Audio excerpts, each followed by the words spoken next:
नमस्कार, hello money 9 में आप सभी का स्वागत है। मैं हूं सुमित और हफ्ते का पहला कारोबारी सत्र भारतीय बाजारों के लिए चौथा दिन, जबकि लगातार तेजी है।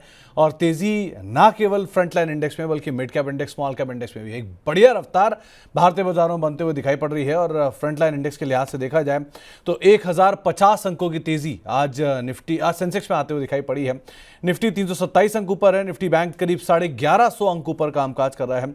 2.5% ऊपर पहुंच चुका है मिड कैप इंडेक्स और करीब करीब 2% ऊपर पहुंच चुका है small cap index. Advance decline में रफली 2000 शेयर तेजी में है और 400 शेयरों में बिकवाली है, यानी कि हर एक शेयर की बिकवाली के सामने करीब करीब 5 शेयर ऐसे हैं जो कि तेजी के साथ कामकाज करते हुए आपको दिखाई पड़ रहे हैं। तो इस तरह की एक जबरदस्त रफ्तार है।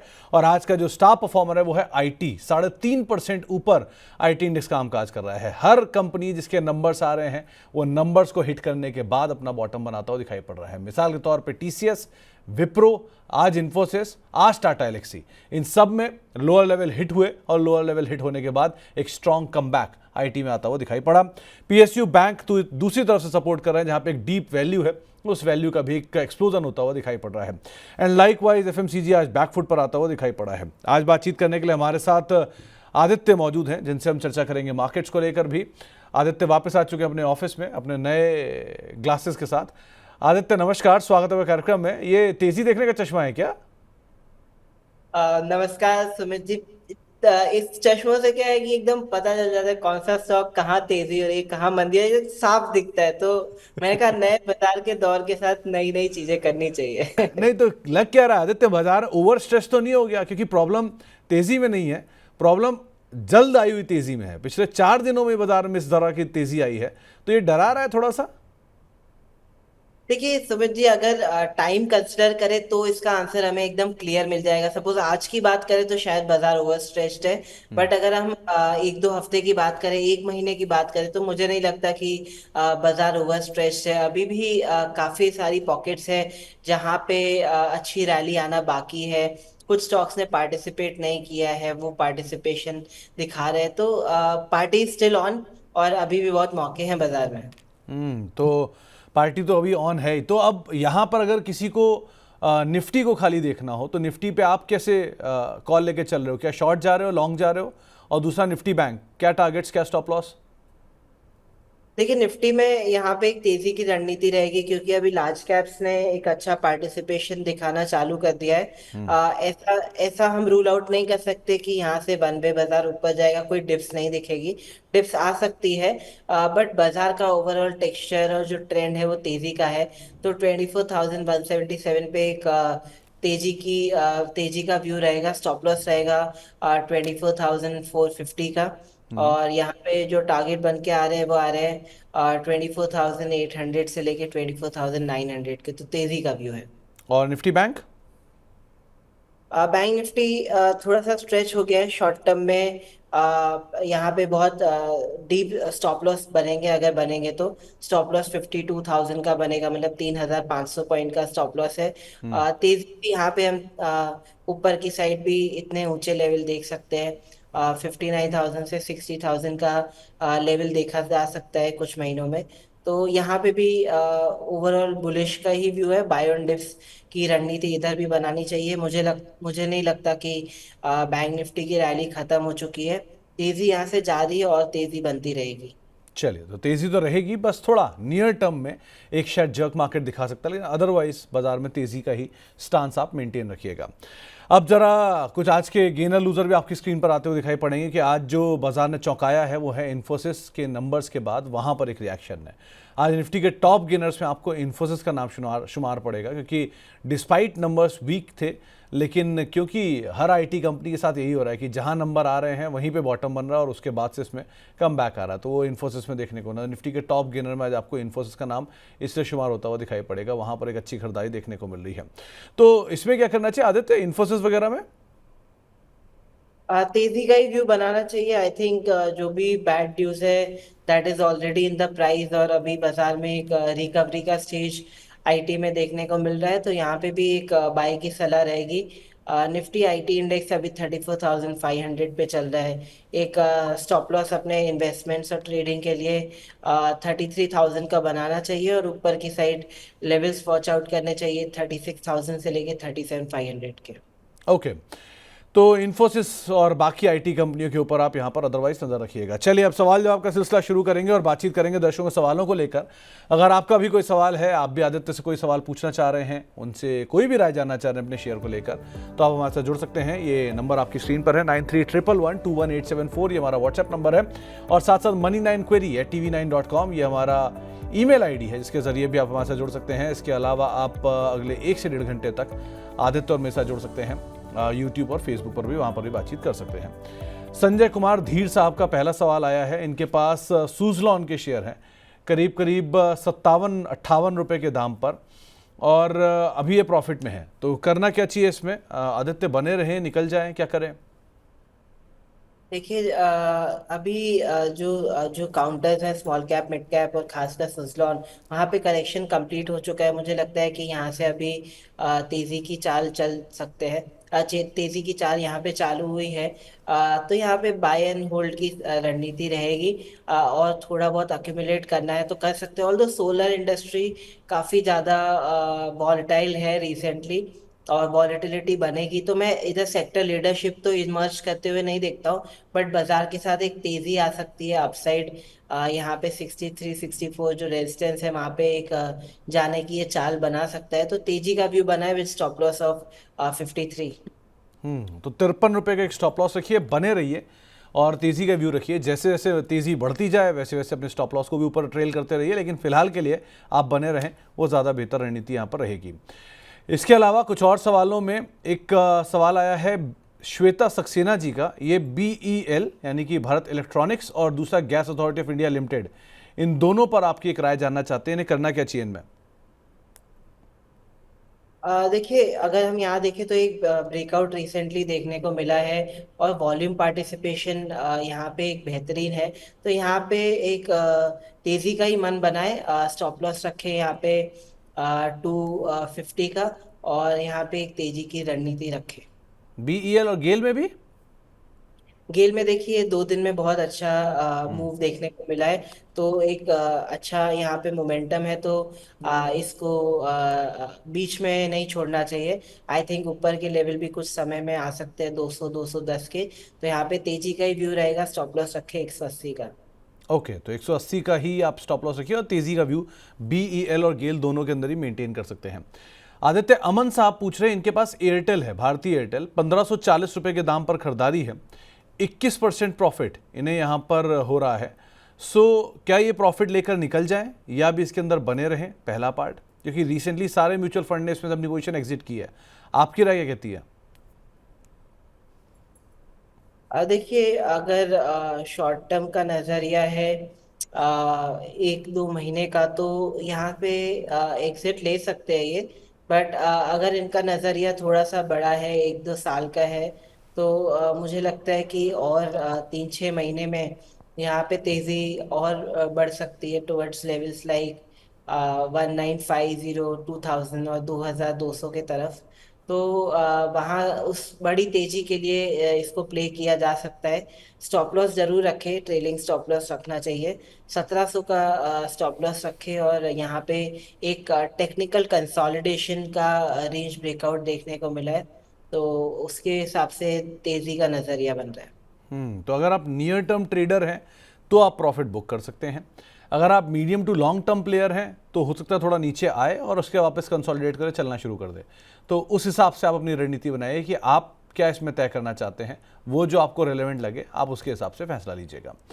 इसके अलावा एमटार, ये विपिन त्रिपाठी साहब का सवाल है, इस पर ये लॉन्ग टर्म के लिए आपका व्यू जानना चाह रहे हैं। आदित्य, करना क्या चाहिए? बहुत टूटा ये शेयर और बहुत टूट के एक रेंज के अंदर ही कामकाज कर रहा था, अब क्या करें एमटार में?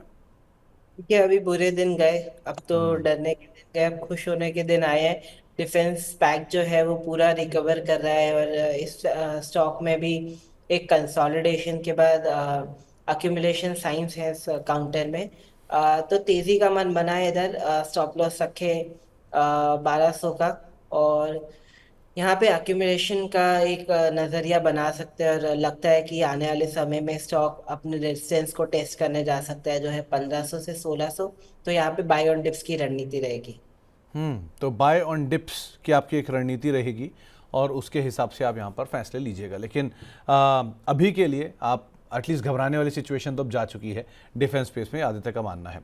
एशियन पेंट्स पे पंकज मित्रा साहब का एक सवाल आया है। इनके पास 2550 रुपए के दाम पर खरीदे हुए शेयर हैं। 6 से 12 महीने का इनका नज़रिया है। आप क्या राय रखते हो, क्योंकि क्रूड के दामों में गिरावट आई है और पहले कंपैरिजन में एशियन पेंट्स ज़्यादा बेटर साइड पे पोजीशन दिखाई पड़ रहा है। अब क्या करें, टेक्निकली सेलिंग डन हो गई है क्या? आई थिंक अब ये थोड़ा सा रेंज बाउंड स्टॉक हो चुका है अनटिल अनलेस यहाँ पे एक बहुत बड़ा टेक्निकल ब्रेकआउट नहीं आता, क्योंकि कंपटीशन के हिसाब से मार्जिन श्रिंक होगा, मार्केट शेयर में थोड़ा सा घटाव देखने को मिल सकता है। तो ओवरऑल एक ये रेंज बाउंड स्टॉक रह सकता है अनटिल अनलेस यहाँ पे एक टेक्निकल ब्रेकआउट आए जो हमको एक अदर सजेशन दे या एक अलग माइंडसेट ट्रेडर्स और इन्वेस्टर्स का फ्रेम करे या लीडिंग इंडिकेशन दे। अदरवाइज तो यहाँ पे एक नीचे से उछाल की रणनीति यहाँ दिख रही है, और ऊपर की साइड रेजिस्टेंस दिख रहा है 2600 के आसपास। तो छोटी मोटी तेजी के लिए यहाँ पे एक पॉजिटिव नजरिया बनाया जा सकता है। और सेक्टोरल शिफ्ट हो रहा है तो दूसरे सेक्टर्स में पार्टिसिपेट कर सकते हैं, जैसे बैंकिंग, एनबीएफसी, वहाँ पे एक अच्छी तेजी है, तो उसमें एक मन बनाए थोड़ा। ओवरऑल एशियन पेंट्स में बाय ऑन डिप्स की रणनीति रहेगी विद रेजिस्टेंस ऑफ 3600। तो बाय ऑन डिप्स की रणनीति रखिएगा। और अभी तो फिलहाल आप बने रहिए स्टॉक के अंदर, लेकिन कहीं भी नीचे मिल जाए तो ज़्यादा अच्छा मौका आपके लिए पोज होगा, आप उसके हिसाब से यहाँ पर कामकाज कर भी सकते हैं। एक सवाल आया है gas authority of India limited को लेकर, अभिषेक अदानिया साहब का है। इनके पास 200 शेयर हैं 180 रुपये के राइट पर, अब ये प्रॉफिट में भी हैं और ये medium term to short term player. अभी हम गेल की बातचीत कर भी रहे थे आदित्य, इनको क्या करना चाहिए इसके अंदर? देखिए वही रणनीति है यहाँ पे। शॉर्ट टर्म में 200 के लेवल दिखते हैं और लॉन्ग टर्म में देखा जाए तो इधर 210 से 230 के लेवल दिखते हैं। तो यहाँ पे स्ट्रॉन्ग रिबाउंड है, बुल्स कैप्चर कर रहे हैं अपना स्पेस यहाँ पे, और बुल्स के ट्रेंड में है कंट्रोल। तो यहाँ पे ओवरऑल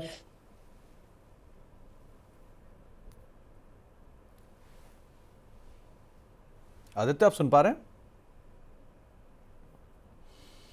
चलिए, आज फिर आदित्य से संपर्क टूटा है। Gas authority of India limited के लिए 180 का एक स्टॉप लेके आप इस पोजीशन में बने रहें, जो अभी आदित्य कह भी रहे थे। और medium term to short term के लिए अलग रणनीति है। अगर आप लॉन्गर ड्यूरेशन ऑफ टाइम के प्लेयर हैं तो उसके अलग रणनीति है। तो दोनों ही आधार पर आपको राय दी जा चुकी है। आदित्य, अपनी बात पूरी कर सकते हैं। बिल्कुल, देखिए यहाँ पे तेजी का ही मन बना है, क्योंकि स्टॉक हाई रहा है, हाई लो पैटर्न बना रहा है। और यहाँ पे एक लॉन्ग टर्म जो तेजी थी वहां पे फिर थोड़ा सा प्राइस करेक्शन देखने को मिला। अपनी ट्रेंड लाइन ब्रेक करके यहाँ पे स्टॉक वापस अपना अप ट्रेंड रिज्यूम कर रहा है। तो चलती ट्रेन को अभी सिर्फ उतरना नहीं चाहिए, मुझे लगता है कि तेजी में मोमेंटम है। तो यहाँ पे राइड किया जा सकता है। शॉर्ट टर्म में 200 के लेवल दिखते हैं, मीडियम टर्म में 220 से 230 के लेवल दिखते हैं। तो शॉर्ट टर्म मीडियम टर्म दोनों को लेकर राय दी गई है। आप या तो बने रहिए, स्टॉप लॉस को ट्रेल करते रहिए और जैसे जैसे आगे बढ़े वैसे वैसे कॉल लेते रहिए। इसके अलावा एक सवाल आया है अमरनाथ सिंह साहब का, हमारा रेगुलर दर्शक भी हैं। इनके पास फिनोलेक्स केबल है 805 रुपये पर और यथार्थ हॉस्पिटल है 370 रुपये के दाम पर। आप क्या राय रखते हो दोनों को लेकर? देखिए फार्मा पैक और हॉस्पिटल पैक में अच्छा खासा मोमेंटम है। और अगर हम यथार्थ हॉस्पिटल की बात करें तो स्टॉक ने एक स्मार्ट रिकवरी दी है 350 से लेके 500।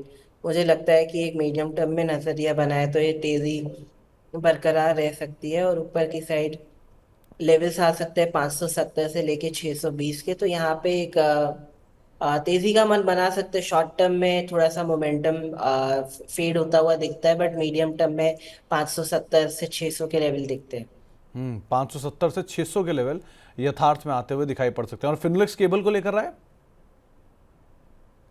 केबल सेक्टर देखिए, जस्ट लाइक पेंट एक ऐसा सेक्टर है कि जहाँ पे कंपटीशन बहुत बढ़ रहा है। तो मैं कहूँगा कि यहाँ से एक स्विच लेके आप ऐसे सेक्टर में जा सकते हैं जहाँ पे थोड़ी लीडरशिप सर्टेन है।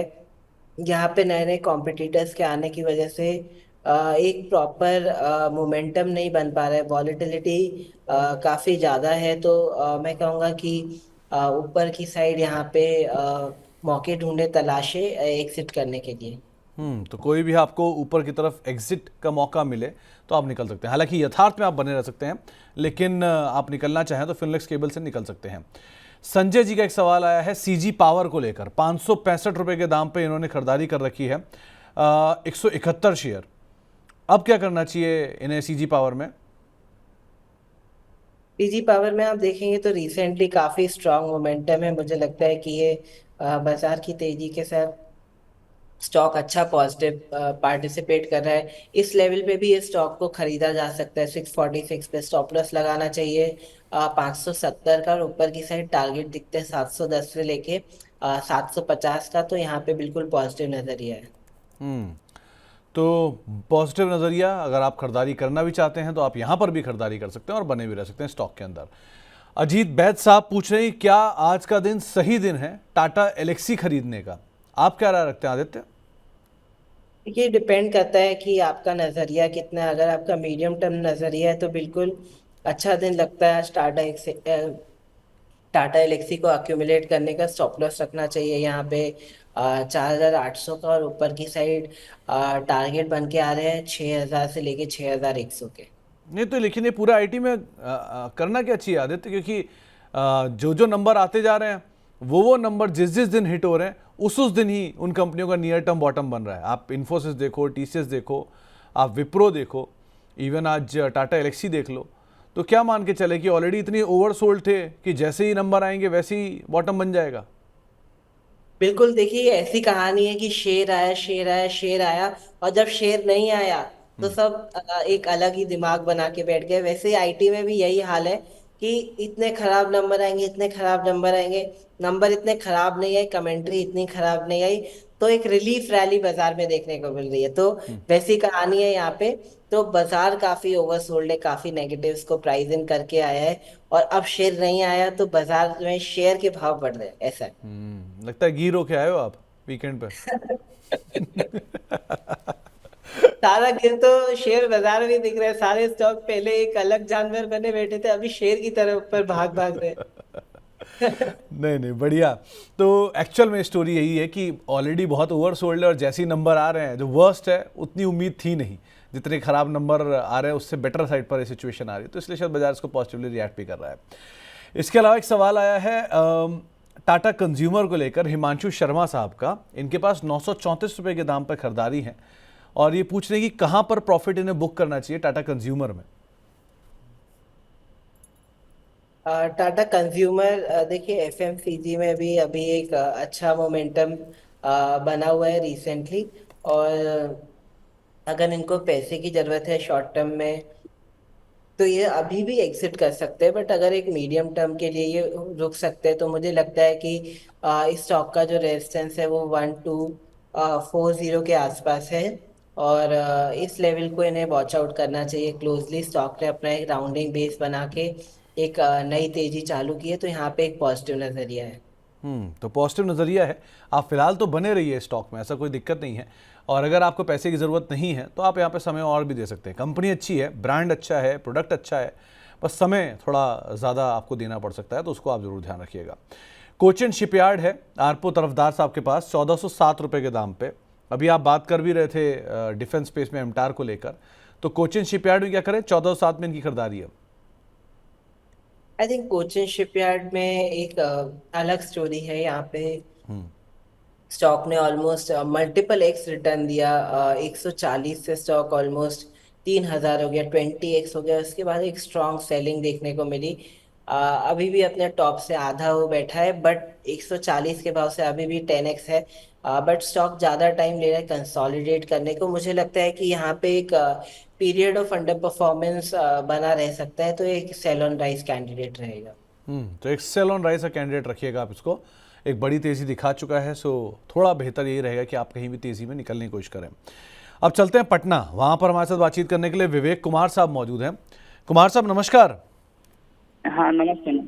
नमस्कार कुमार साहब, क्या सवाल है आपका?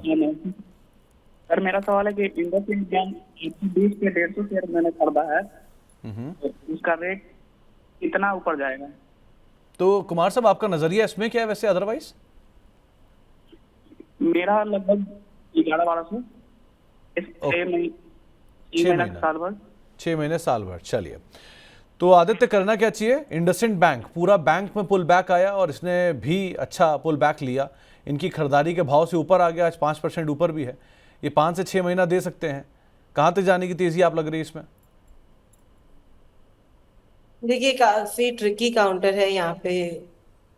काफी सारे न्यूज फ्लो के चलते बाजार का ट्रेंड, इस स्टॉक का ट्रेंड तय होगा। जैसे कि हमने देखा, 2 बार नेगेटिव न्यूज फ्लो इस काउंटर में देखने को मिला, तो स्टॉक में ऑलमोस्ट ऑलमोस्ट आधा हो गया, स्टॉक 50% हो गया। तो जो न्यूज ड्रिवन काउंटर है वहां पे एक क्लियर वर्डिक्ट नहीं ले सकते कि क्या होगा, और अभी भी थोड़ी अनसर्टेनिटी बनी हुई है। बट टेक्निकली अगर बात करें तो मुझे लगता है कि 600 पे स्टॉक ने अपना एक बॉटम बना दिया, और यहाँ पे एक तेजी का नजरिया बनाया जा सकता है टेक्निकली अगर बात करें तो। तो अगर इनका रिस्क एपेटाइट हाई है तो ये लंबे नजरिए के लिए यहाँ पे होल्ड कर सकते हैं 600 के स्टॉप लॉस के साथ। और इन केस अगर इनका रिस्क एपेटाइट इतना हाई नहीं है तो ये स्टॉक में से निकल के ऐसे स्टॉक में जाए जहाँ पे न्यूज फ्लो इस तरीके का नहीं हो जिससे 20-30% स्टॉक में एक हफ्ते में नीचे की वॉलेटिलिटी मिले। तो अगर इस तरीके की वॉलेटिलिटी अवॉइड करनी है तो स्विच करें। अगर ये रिस्क कैपिटाइट इनका हाई है तो ये स्टॉक में बने रह सकते हैं। ये स्टॉक का वॉलेटाइल नेचर ज़्यादा है, तो बने रह सकते हैं विद स्टॉप लॉस ऑफ 600। तो आपके रिस्क लेने के नज़रिए पे तय होता है। अगर आप समय दे सकते हो और आप रिस्की ट्रेडर हो तो आप बने रहो। अगर आप समय नहीं दे सकते हो, रिस्की ट्रेडर नहीं हो, तो एक स्टॉप लॉस के साथ बने रहो। अगर स्टॉप लॉस ट्रिगर तो आप बाहर आ जाना। तो इस तरह से आप इसमें फैसला एक बार को ले सकते हैं। एक सवाल आया है अशोक मुंजाल साहब का।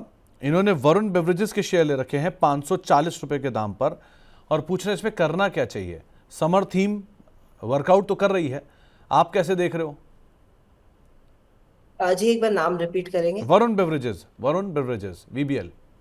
बिल्कुल। देखिए, ये स्टॉक काफी अच्छी लीडरशिप दिखा रहा था, बट मुझे लगता है कि जिस हिसाब से स्टॉक रेजिस्टेंस लेता है 570 580, ये थोड़ा सा समय निकाल सकता है। यहाँ पे अगर शॉर्ट टर्म ट्रेडर है तो यहाँ पे एग्जिट किया जा सकता है। अगर इनका नजरिया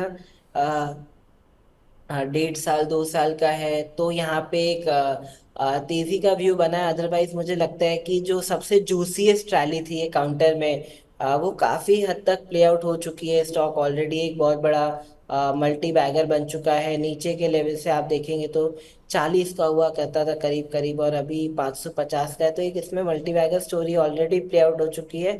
अब ये एक स्लो एंड स्टेडी परफॉर्मर है। अगर इस तरीके की इनकी एक्सपेक्टेशन है, लंबा नजरिया और stable return, not exaggerated return but stable return, तो एक अच्छा काउंटर है। बट अगर इनकी ज्यादा एक्सपेक्टेशन है इस काउंटर से, तो मुझे लगता है कि जिस तरीके से पहले एक अल्फा मूव देता था और एक मोमेंटम वाला मूव देता था, अब वो वाले मूव इसमें खत्म हो चुके हैं। तो शॉर्ट टर्म के लिए ये एक सेल ऑन राइज कैंडिडेट रहेगा। लॉन्ग टर्म में भी मैं ऐसा कहूंगा कि ऊपर की तरफ मुनाफा वसूली करने का सोचे।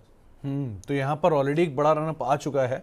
सो आदित्य मान रहे हैं कि आप थोड़ा सा मुनाफा यहाँ पर बुक कर लें, वो ज़्यादा बेटर सिचुएशन बनेगी वरुण बेवरेजेस के संदर्भ में। इसके अलावा एक सवाल आया है हरीश जी का। इनके पास फिनोलेक्स पाइप के शेयर हैं, करीब 193 रुपये के दाम पर खरीदारी किए हुए शेयर हैं। करना क्या चाहिए इसमें आदित्य?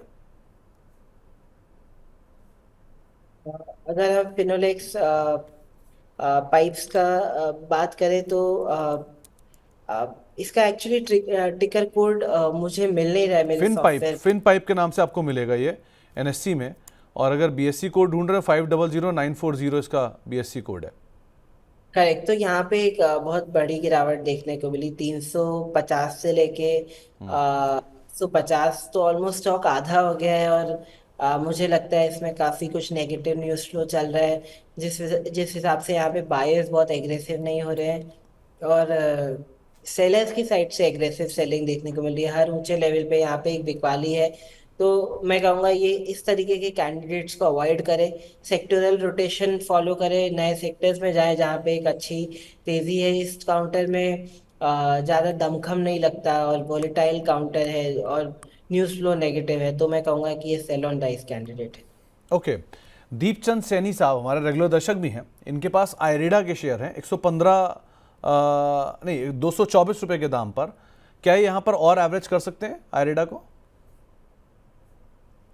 हाँ, यहाँ पे ये स्टॉक को एवरेज किया जा सकता है, ऑल्दो एक्सपेक्टेशन थोड़ी सी न्यूट्रल रखनी चाहिए। पहले जिस हिसाब से ये मोमेंटम मूव दिखाता था, अभी थोड़ा सा हल्का हो गया है और मोमेंटम इस स्टॉक में कम हो गया है। तो मैं कहूँगा कि ये स्लो मूवर है ऑन द अपसाइड, धीमी चाल ऊपर की साइड चल सकता है धीरे धीरे। अगर इस तरीके की आशा है तो यहाँ पे पॉजिटिव नजरिया बनाना चाहिए, स्टॉप लॉस रखना चाहिए यहाँ पे 140 का, और ऊपर की साइड जो मूव देखने को मिल सकते हैं वो 200 का जो इसमें रेजिस्टेंस है 200 से लेकर 210, उतने रेजिस्टेंस लेवल को टेस्ट करने का इंतजार करना चाहिए। ओके, तो अभी आप थोड़ा बहुत एवरेज कर सकते हैं, लेकिन जो आपकी एक्सपेक्टेशन है वो थोड़ी न्यूट्रल साइड पे रखिएगा, बहुत ज़्यादा नहीं। संजय रोजारियो साहब का एक सवाल आया है, इनके पास अपोलो टायर के शेयर हैं 476 रुपये के दाम पर, और ये एक और ऐसा सेक्टर है आदित्य जो बहुत ज़्यादा टूटा है और अब लोअर लेवल से पुल बैक दिखा रहा है, चाहे सीएट हो, अपोलो हो, जेके हो। आप क्या राय रखते हो इसमें? बिल्कुल, गिरते क्रूड ऑयल का बेनिफिशियरी है टायर सेक्टर, और इसके चलते काफी सारे टायर काउंटर्स में शानदार मूव देखने को मिल रहा है। मुझे लगता है कि ये मूव बरकरार रहेगा, क्योंकि जो बेनिफिट इन्हें फॉलिंग रॉ मटेरियल प्राइसेस से मिल रहा है वो मिल रहा है। और टेक्निकली भी ये स्टॉक सारे राउंडिंग पैटर्न बना के एक तेजी की चाल चल रहे हैं। तो तेजी जारी है, ब्रेकआउट दिख रहे हैं, वॉल्यूम पार्टिसिपेशन है ये सब स्टॉक्स में। तो स्टॉप लॉस बना है यहाँ पे 420 का, और यहाँ पे जो टारगेट बन के आ रहे हैं वो आ रहे हैं 500 के। 420 का स्टॉप लॉस आपने बोला? 420 का स्टॉप लॉस और 500 का टारगेट। अच्छा, नंबर थोड़ा और था ना, इसलिए मैंने दोबारा पूछा आपसे। एनीवे 420 का एक स्टॉप लॉस और 500 प्लस के टारगेट्स के लिए आप यहाँ पे खरीदारी कर सकते हैं अपोलो टायर को। एक और सवाल है पारादीप फॉस्फेट को लेकर, ये रेणु सिंघल जी का सवाल है। 124 रुपये के दाम पर इनकी खरीदारी है, क्या इसमें बनी रहें या प्रॉफिट्स बुक कर लें? बहुत शानदार तेजी है, पहले भी हमने हमारे शोज में बात की। केमिकल सेक्टर में एक अच्छी लीडरशिप है और उसके चलते काफी सारे स्टॉक्स में पार्टिसिपेशन है। मुझे लगता है कि केमिकल सेक्टर की ये तेजी बरकरार रह सकती है, और ये स्टॉक में भी ब्रेकआउट आया अपने प्रीवियस स्विंग हाई को, डिसाइसिवली इसने क्रॉस किया 130 के लेवल को। तो अगर ये थोड़ा समय दे सकते हैं तो बिल्कुल इसमें बने रहे, और एक स्टॉप लॉस रखना चाहिए 105 का। और मुझे लगता है कि तेजी ऊपर की साइड स्ट्रेच हो सकती है आफ्टर सम प्राइस करेक्शन, और टाइम करेक्शन के बाद ये एक फिर से मूव दे सकता है टुवर्ड्स लेवल्स लाइक 150 से लेके 160 के तरफ। स्टॉप लॉस रखे 100 का। तो 100 का एक स्टॉप लॉस लेकर आप यहाँ पर खरीदारी कर सकते हैं। एक वाघेला साहब सवाल पूछ रहे हैं कि इन्फोसिस को किस दाम पर खरीदना चाहिए? कहाँ पर आपको लग रहा है कि इन्फोसिस एक अच्छा बाय हो जाएगा? देखिए, आईटी सेक्टर में वॉलेटिलिटी बनी रहेगी, जैसे जैसे न्यूज़ फ्लो आएगा उस हिसाब से स्टॉक्स रिएक्ट करेंगे, तो वो वॉलेटिलिटी तो सहन करनी पड़ेगी। बट अगर वॉलेटिलिटी सहन करने की एपेटाइट हो तो मुझे लगता है कि ये लेवल अच्छे हैं आईटी काउंटर्स को अक्यूमुलेट करने के लिए। ऑल्दो इसमें ऐसा नहीं लगता कि ये एक मतलब बहुत टर्न अराउंड रैली हो, ऐसी एक्सपेक्टेशन नहीं रखनी चाहिए। बट एक रिबाउंड ट्रेड की रैली इधर बिल्कुल रखी जा सकती है। जितना फॉल आया है वहां से अभी ये स्टॉक्स रिकवर करे, इस तरीके की उम्मीद रखी जा सकती है। टेक्निकली एक ब्रेकआउट दे रहे हैं, अपनी रेंज से बाहर निकल रहे हैं, तो यहाँ पे एक तेजी का मन बनाए 1460 का, और स्टॉप लॉस यहाँ पे रखना चाहिए 1390 का, और यहाँ पे टारगेट रहेगा 1520 से लेके 1540 का। ओके, हेमलता जी का एक सवाल आया है कानपुर से। इनके पास TFCI, I think tourism finance corporation of India के शेयर हैं, इन्होंने जो खरीद रखे हैं। हाँ, TFCI वही हुआ। और इनके पास जो स्टॉप लॉस और टारगेट 6 महीने के लिए पूछ रहे हैं, आप क्या राय रखते हो उसके ऊपर? आज 2.5% ऊपर भी है ये। देखिए, थोड़ा सा स्लो मूवर है ये, रेंज बाउंड चलता है नीचे की साइड 120 140 की साइड। ये स्टॉक में अच्छी रैली देखने को मिलती है, और 180 पे इसकी रैली फिजल आउट हो गई है। ये अपने रेजिस्टेंस पे ही खड़ा है, कोशिश कर रहा है अपने रेजिस्टेंस को निकालने का। तो 200 के ऊपर यहाँ पे एक ब्लू स्काई है जहाँ पे रेजिस्टेंस कम है, और स्टॉक एक अपनी अच्छी चाल बता सकता है। तो हाल फिलहाल अगर इनका नजरिया थोड़ा सा बड़ा है तो रुक सकते हैं यहाँ पे। 140 के स्टॉप लॉस के साथ यहाँ पे बने रह सकते हैं, क्योंकि स्टॉक एक नई रैली का अटेम्प्ट कर रहा है। थोड़ा सा टाइम लग सकता है इसको 180 से 200 का लेवल निकालने को, बट एक बार 200 के लेवल निकलेंगे तो स्टॉक में शानदार तेजी मिल सकती है। तो 140 के स्टॉप लॉस के साथ यहाँ पे एक तेजी का नजरिया है। ओके, आकांक्षा जतिन जी के हैंडल से एक सवाल आया है। इनके पास टाटा स्टील के शेयर हैं, करीब करीब 155 रुपए के दाम पर 1932 शेयर हैं। कब तक इसमें बने रहना चाहिए? क्योंकि आदित्य, बैंक चल गया, फार्मा चल गया, आईटी भी चल गया, ये कब चलेगा? बस अभी इसी की सेक्टर की तैयारी है, और ग्लोबल मैक्रो सुधरते हमको दिख रहा है कि काफी सारे मेटल स्टॉक्स में शानदार तेजी बन रही है। फॉलिंग डॉलर प्राइसेस ये सेक्टर के लिए काफी अच्छे पॉजिटिव ट्रिगर है। तो मुझे लगता है कि यहाँ पे भी रैली एक अनफोल्ड हो रही है, तो यहाँ पे तेजी का नजरिया बना है विद स्टॉप लॉस ऑफ 125। तो आपको एक राय यहाँ पर दी गई है खास सोर्सेस के संदर्भ में, आप अकॉर्डिंगली यहाँ पर कॉल ले भी सकते हैं। एक सवाल ऑयल इंडिया पर आया है, 386 रुपये के दाम पर खरीदारी की गई है। यहाँ पर आप क्या राय रखते हो Aditya? All media, oil India, ONGC वाला ऑयल इंडिया।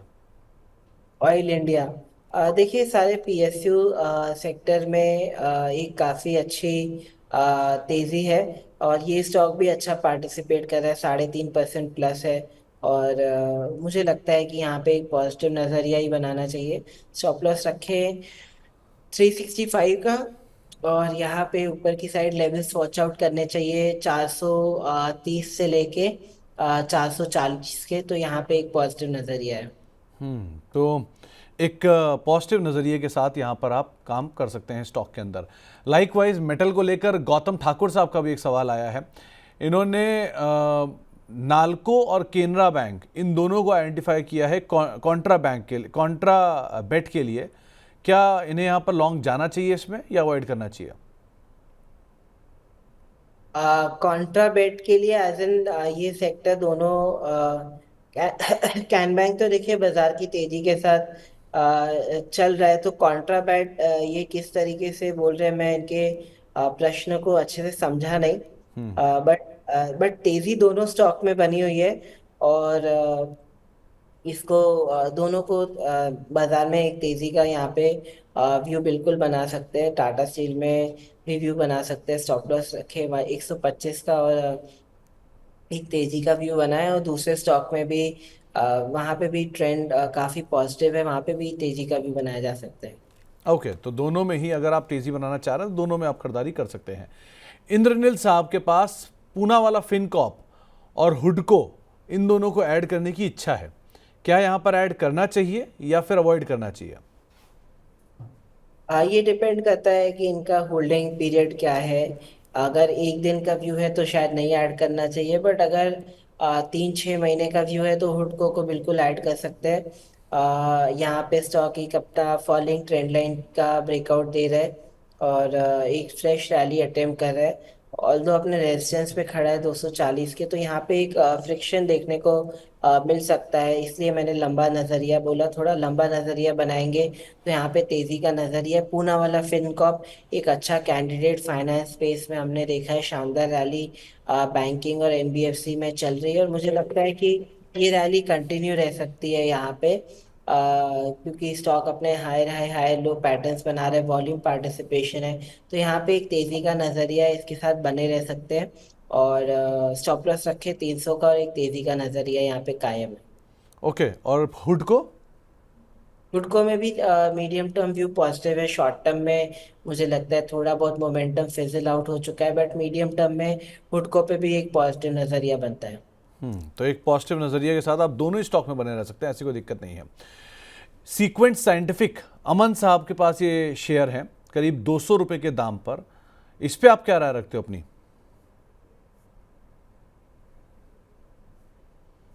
सीक्वेंट साइंटिफिक की अगर हम बात करें तो एक स्लो मूवर है, तो काफी टाइम से स्टॉक ने रिटर्न नहीं दिया है और अभी भी थोड़ा सा लैकलिस्टर इसका प्राइस एक्शन है, तो मुझे लगता है यहाँ पे एक सेल ऑन राइज की रणनीति ओके, बनानी तो चाहिए। सेल ऑन राइस की रणनीति यहाँ पे बनानी चाहिए। चलिए अब दिल्ली चलते हैं, वहाँ पे हमारे साथ पदम साहब मौजूद है, पदम तलवार साहब सवाल पूछने के लिए। तलवार साहब नमस्कार। नमस्कार सर, नमस्कार नमस्कार। नमस्कार तलवार साहब, क्या सवाल है आपका? जी सर, टाटा केमिकल के 100 शेयर ले रखे हैं 960 के, तो क्या करना चाहिए अभी? तलवार साहब कितना समय आप इसे दे सकते हो?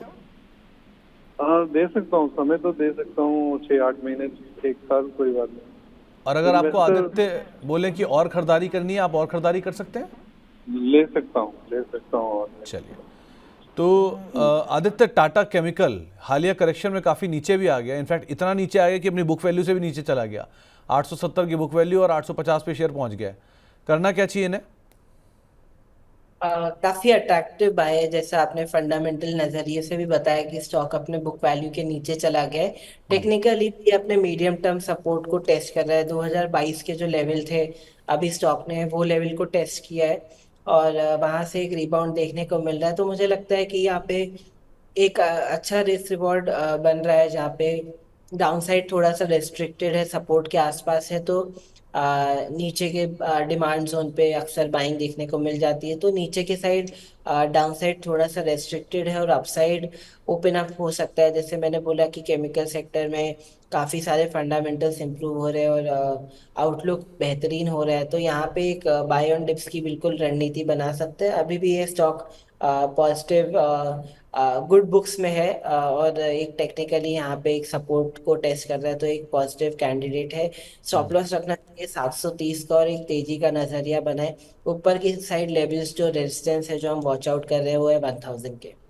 ओके, तो 1000 के आसपास रेजिस्टेंस फेस कर सकता है। आप अगर और ऐड करना चाहो ऐड कर सकते हो तलवार साहब। ओनली केवीएटीज की आपका नज़रिया थोड़ा मध्यम से लंबी अवधि का आप रखिएगा। अजीत बैद साहब के पास शीला फोम के शेयर हैं 1025 रुपये के दाम पर। हालिया करेक्शन के बाद थोड़ा स्टेबल होता हो तो दिख रहा है, आप कैसे देख रहे हो इसे आदित्य?